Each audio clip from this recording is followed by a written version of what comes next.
Everybody wants to win. Everybody wants to succeed, but almost no one's willing to do what it actually takes. They show up once, then disappear. They post once, then vanish. They train for a week, then quit.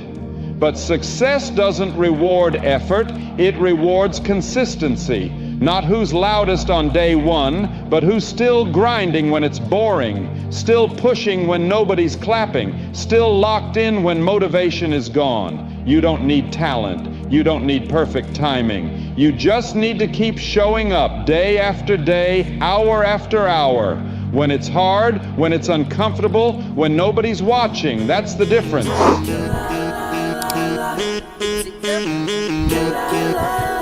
What's up with that rabbit? What's up with that rabbit? She good with it, she good with it. Act all over my carrot. Took her straight to Paris. Post before the carriage. Soon as I put it down, I swear they wanna get married. Damn, damn, I swear they got damn, damn, I swear my damn. First they start out booty, then I'm like it's not your booty. Then she let me touch it. Now we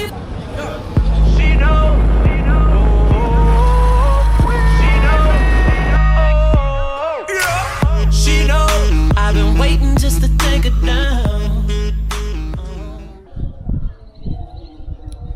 ለበሬው ምግብ ለመስጣት መጥቼ ቁልፉን ይዞት ሄዷል። በምን ልግባሽ? ኦልራይት ዛሬ የምናወራው ስለ the art of showing up ነው። ምን ለማለት ነው የፈለኩት በዚህ ቪዲዮ showing up ምንድነው የሚለው የሆነ ጊዜ ማለት ነው ያ ቡና ምን ያህል ለምወድ ታውቃላችሁ። ስለዚህ የሆነ ጊዜ የቡና ችግኝ አዲስ አበባ ቤት ውስጥ ተክዬ ነበር እና ኦቨር 1 አመት ከምናምን በላይ ምንም አይነት ለውጥ አላየሁበትም። አልሞተም ግን አላደገም። ምንም አይነት ለውጥ ግን አላየሁበትም። በየቀኑ ቼክ አደርገዋለሁ። ምንም እንትን አላለ። ከዛ አሁን አዋሳ ከመጣው በኋላ የዛሬ 3 አመት ገደማ ነው የተከልኩት እና ከመምጣቴ በፊት ራሱ 2 አመት ምናምን እያለ የተወሰነ እድገት አይቼበት ነበረ።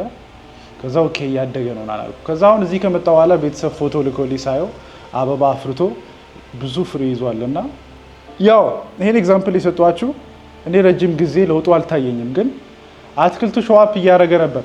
ከስር ሲስተም እየዘረጋ ነበር። ባይታይም ለውጡ ስሩን እየዘረጋ ምን እያለ ኢንቫይሮንመንቱን እየለመደ የሚያስፈልገው ኒውትሪየንት ከአፈሮቹ እየወሰደ ውሃ እየወሰደ ፀሐይ እየወሰደ ለካ ስራውን እየሰራ ነበርና ማንኛውም ነገር ከሾዊንግ አፕ ነው የሚጀምረው። እኔ ኮንተንት ክሬት ማድረገው ሾው አፕ እያደረኩ ነው አይደለ? ግን ሾዊንግ አፕ ብቻ ለብቻው ሳይሆን ኤቭሪ ታይም ሾው አፕ ባደረጋችሁ ቁጥር የሆነ ነገር ለማሻሻል ከሞከራችሁ የሆነ ጊዜ የምትደርሱበት ደረጃ ምን ያህል እንደሚደርስ አስቡት። እንደ ኮምፓውንዲንግ ኢንትረስት ብታዩት በየቀኑ 1% እየጨመራችሁ ብትዩ በአመት ምን ያህል ፐርሰንት ማደግ እንደምትችሉ አስቡትና ምንድነው አንድ ነገር ስታስቡ ቪዥዋላይዝ ስታረጉ ለመስራት የተለያዩ ስቴጆች አሉ አይደለ? ኤክሳይትመንት አለ።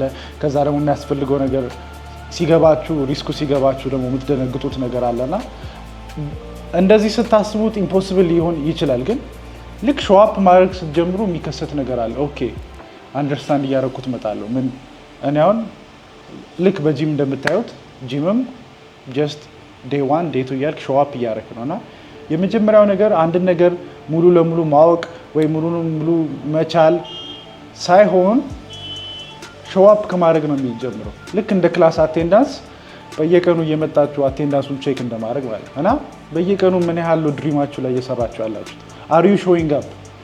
በየቀኑ ሾው አፕ እያደረጋችሁ ነው ወይ ለምትፈልጉት ነገር? እና እያንዳንዷ ነገር ከሾዊንግ አፕ ነው የሚጀምረው። ሾው አፕ መጀመሪያ፣ ከዛ በኋላ እየተማራችሁ አሁን ደረጃ ስትወጣ እንዴት ነው ደረጃ ስትወጡ እንዴት ነው? አሪፍ ኤግዛምፕል ልሰጣችሁ። ደረጃ ስትወጡ ቀጣዩ ደረጃ የሚታያችሁ የመጀመሪያውን ደረጃ ከጨረሳችሁ በኋላ ነው አይደለም? ሾው አፕ አደረጋችሁ ከኛው ደረጃ እኛው ዞር ስትለው ሌላ እንደዛ እያላችሁ ነው የምትወጡትና ሁሉም ነገር ከሾዊንግ አፕ ነው የሚጀምረው። እሱ ላይ ፎከስ አድርጉ መጀመሪያ። ቪዲዮ መስራትም ሊሆን ይችላል፣ ቢዝነስ መጀመር፣ ኤኒቲንግ ጂም መጀመር፣ ኤኒቲንግ ላይ መጀመሪያ ሾው አፕ አድርጉ። ከዛ በኋላ የቀረው ይመጣል። የተሻሻላችሁ ልትመጡ ይችላላችሁ። እና መጀመሪያ እንዳልኳችሁ ሾዊንግ አፕ ብቻ በቂ አይደለም፣ ግን የሚጀምረው በሾዊንግ አፕ ነው። ከዛ በኋላ ይሄን ነገር አስተካክላለሁ ይሄን ነገር አስተካክላለሁ እያለ ይቀጥላል ማለት ነው። እኔ የሾዊንግ አፕ ፓወር ባይኖረኝ ኖሮ እስካሁን ብዙ ነገር ላይ ተስፋ ቆርጥ ነበር። ቪዲዮ ክሬት ማድረግ በራሱ ትልቅ ቻሌንጅ ነው እና ብር ሳታገኙበት ደግሞ አጥጋቢውን ያህል ነገር ሳታገኙበት ሾው ማድረግ ምን ያህል ቻሌንጅ እንደሆነ አስቡት። ግን እሱን ከተወጣችሁ ደግሞ ለረጅም ጊዜያት አንድ ነገር ላይ ለመስራት አይከብዳችሁም ማለት ነው። እንደዛ ስታስቡት እያንዳንዱ ነገር ሲምፕሊፋይድ ይሆንላችኋል ማለት ነው። እና ያ የዚህ ቪዲዮ ብቻ ዋና መልእክት እሱ ነው። አሁን ቀጣዩ ላይ ደግሞ ሄደን ጂም የተወሰነ እናወራና ሌግ ዴይ እንሰራለን። ፒስ አውት።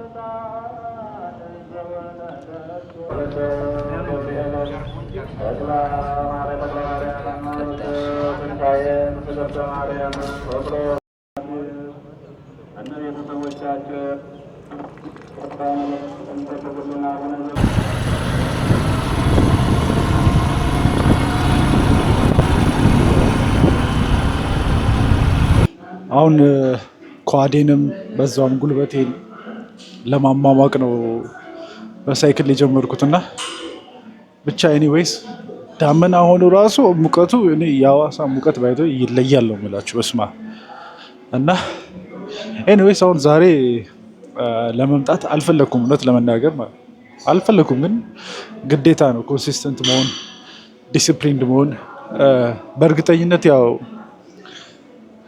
ውስጤን ሰምቼና ብቅር ኖሮ በኋላ ላይ ትሽ ለምን ቀረው ምናምን ብዬ ራሴን ወቅሶ ነበር። ግን አሁን ሰርቼ ስጨርስ ኢቭን ዶ መምጣት ባልፈልግም ሰርቼ ስጨርስ ደስ እንደሚለኝ አውቀዋለሁ። ዲሌድ ግራቲፊኬሽን ላይ ነው ፎከስ ማድረግ ያለብን ለማለት ነው። ጂም መስራት በጣም ነው የምወደው፣ ግን አንዳንድ ቀን አለ በቃ ስፔሻሊ ሌግ ዴይ ላይ ምናምን ይደክመሃል። ገና ገዛ ገብተህ ደግሞ ስኳት ምናምን ስታስብ አይመጣም። እጅ ወይ ቸስት ምናምን ቢሆን ትመጣለህ እኮ፣ ግን እኔ ጭራሽ ያው እግር ስኪፕ ማድረግ ሰው አይደለሁም እና ብቻ ያን ይመስላል። ሁሌ ኢንስተንት ግራቲፊኬሽን ላይ ሳይሆን ፎከስ ማድረግ ያለብን ዲሌድ ግራቲፊኬሽን ላይ ነው። በኋላ ሪዛልቱ ምን ይሆናል የሚለው ነው እንጂ እኔ አሁን ለምሳሌ ቲክቶክ ላይም ኮንተንት ክሬት ሳረግ ኦልሞስት 2 ዓመት ሊሆነኝ ነው ኮንሲስተንትሊ ክሬት ሳረግ። እስካሁን 15,000 ፎሎወር ምናምን ብቻ ነው ያለኝ፣ ግን 4.5 ሚሊዮን ቪው አለኝ በአንድ ዓመት ውስጥና ያ እኮ ያው ሳታስቡት ሙሉ ከተማ ህዝብ ማለት ነው። እና ሰው መንገድ ላይ ምናምን ሰላም ሲለኝ እኔ ትንሽ ፎሎወር እንዳለኝ ስለሆነ ማስቡ ግራ ይገባኛል አብላይ እና ግን ብዙ ብር ሳላገኝበት የተወሰነ ብር ብቻ አግኝቼበት እየቀጠልኩ ያለሁበት ምክንያት እሱ ነው። በኋላ ላይ ምን ደረጃ ልደርስ እችላለሁ የሚለው አስተሳሰብ ነው እንጂ ቶሎ ሪዛልት ብፈልግ ኖሮ እስካሁን አልቀጥልም ነበር። ዩቲዩብ ላይም እንደምታዩት አመት ላይ ሆኖኛል። ኢቭን ዶ 1 ዓመት ሙሉ ባይሆንም ኮንሲስተንትሊ ፖስት ያደረኩት ማለት ነው። ብቻውን በዚህ ወርም አፕ አድርገን ሌግ እንገፋለን። ጀስት የዛሬው ቪዲዮ ጀስት ሾው አፕ ለማለት ነው። ፐርፌክት መሆን የለባችሁም። ጀስት ሾው አፕ ዩ ኖ እንደ ክላስ አቴንዳንስ ጀስት ሾው አፕ እና ቲክ ታደርጉታላችሁ ማለት ነው። ኦኬ ቡም እንደዚህ አድርጌያለሁ፣ ሰዓት ተነስቻለሁ፣ ቲክ ይሄን ሰርቻለሁ፣ ቲክ ጂም ሄጃለሁ፣ ቲክ ማሳካት የምፈልገው ህልሜ ላይ ጀስት ሾው አፕ። በቃ አርት ዴር ኢዝ አርት ኢን ሾውንግ አፕ፣ አርት ኦፍ ሾውንግ አፕ ይላል እና ጀስት ሾው አፕ። ሁሉም ነገር ላይ እኮ በአንዴ ማንም ሰው በአንዴ ትልቅ ደረጃ አይደርስም አይደል እንዴ? እና ፐርፌክት መሆን የለባችሁም። ሁሉም ነገር ማወቅ የለባችሁም። የሚጀምረው በመገኘት ነው ለማለት ነው። ብቻ ብዙ ለፈለፍኩኝ። አሁን ወደ ሌግ ዴይ